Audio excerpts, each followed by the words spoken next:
From weird episodes to hidden secrets on set, there's a lot going on behind the scenes. These are the strangest, funniest, and most surprising moments of Lost in Space that make it way more interesting than it seems. The absurd and legendary Vegetable Rebellion.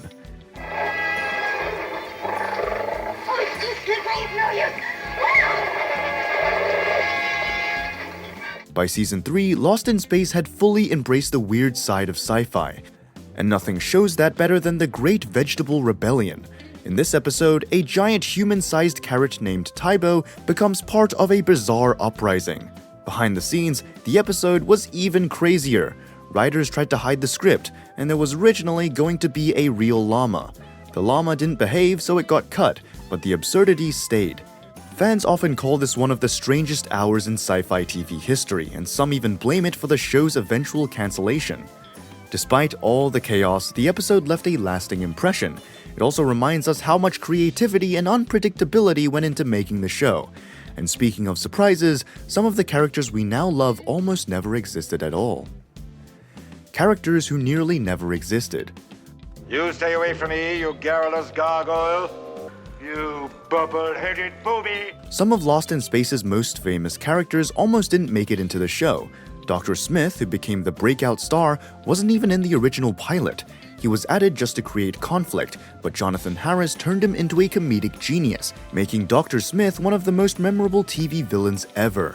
Even the robot wasn't part of the initial concept. Adding these two changed the whole dynamic, making the show lighter, funnier, and more exciting for viewers. And speaking of the unexpected, the way Jonathan Harris appeared in the credits was as unusual as his character. The special guest star power play. Yes, Dr. Smith. My suitcase. Oh, your suitcase. Jonathan Harris negotiated a rare deal. He was credited as special guest star in every episode, even though he was in all of them. This made him stand out, just like Dr. Smith's egotistical character. No other main cast member got this kind of recognition, which was almost unheard of in 1960s TV. It added a unique charm and gave his performance even more weight. Next, behind all the quirky episodes and unique credits, there were also some surprising real-life romances on set. Secret on-set romances and relationships.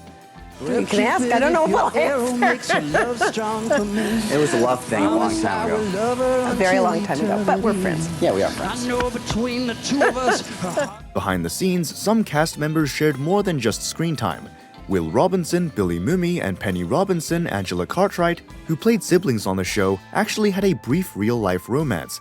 They even got engaged after the series ended, though it didn't last long. Despite that, their friendship stayed strong over the years. It's a hidden emotional layer that fans wouldn't notice while watching, showing that the people on set had stories as interesting as the ones on screen. Speaking of stories that could have changed history, the show's very existence had a surprising twist compared to another sci-fi classic. Lost in Space vs. Star Trek: The Road Not Taken. The neutral zone between planets Romulus and Remus and the rest of the galaxy. CBS chose to greenlight Lost in Space instead of Star Trek, even though both shows pitched around the same time. Initially, Lost in Space was more successful, but over time it faded, while Star Trek became a cultural phenomenon. It makes you wonder, what if the roles were reversed? Could Lost in Space had become the huge franchise Star Trek is today? It's a fun what-if moment in TV history that shows how timing and choices can completely change pop culture. While the show's story could have gone in many directions, some of its most iconic elements were the incredible technology and costumes. The insane robot suit, $70,000 and 200 pounds. It is time we talk. Proceed. The Robot B9 suit was a massive production feat. Designed by the same creator as Forbidden Planet's Robbie the Robot, it cost an astonishing $70,000 in the 1960s. It also weighed nearly 200 pounds, making it extremely difficult to wear. Bob May landed the role simply because he fit inside the heavy suit. Meanwhile, voice actor Dick Tufeld recorded the robot's lines separately, giving the character a unique, unforgettable voice. Together, the suit and the voice created one of the most memorable sci-fi characters ever. Next, the attention to detail didn't stop with costumes. The show even used real computers as part of the set. When set props were real computers.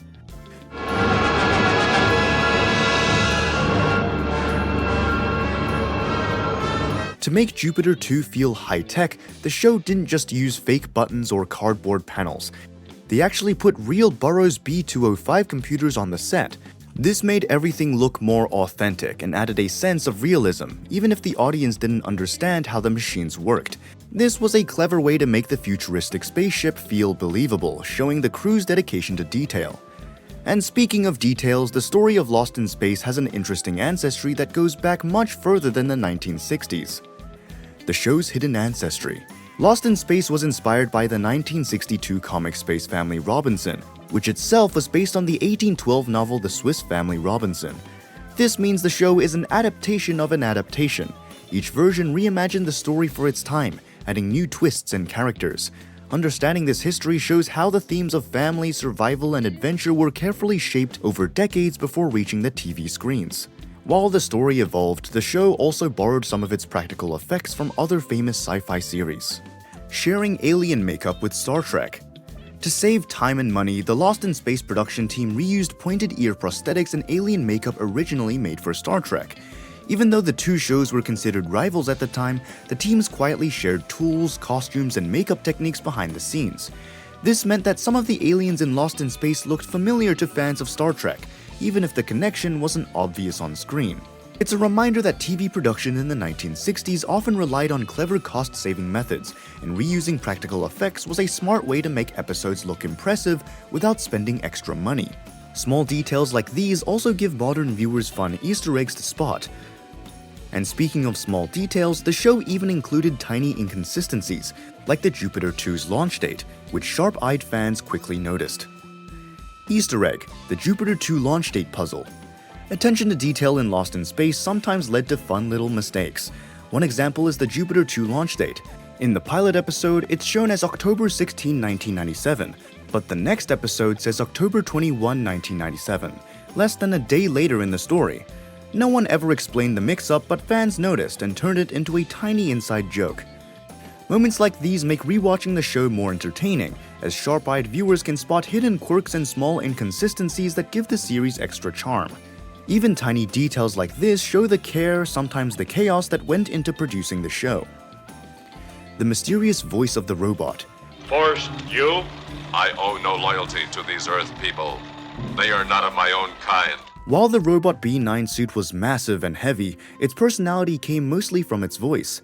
Dick Tuffield, who recorded the lines separately in a studio, gave the robot a friendly yet commanding tone that made it instantly memorable. Interestingly, Tuffield also added slight pauses and emphasis to mimic human speech patterns, which helped the robot feel more lifelike. Fans often assumed the actor inside the suit controlled the voice, but it was all carefully recorded and synced later. We are alike. We must work together. Join the others, Mr. Robinson. The combination of suit and voice created a character that became one of the show's most beloved icons, proving how clever production techniques can turn something mechanical into a personality that audiences still remember today. The show's colorful costumes. Lost in Space was one of the first sci-fi shows to fully embrace colorful, eye-catching costumes.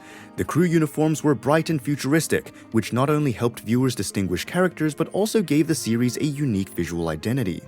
Costume designers experimented with metallic fabrics, bold stripes, and unusual textures to make the Jupiter 2 crew look like they really belonged in space.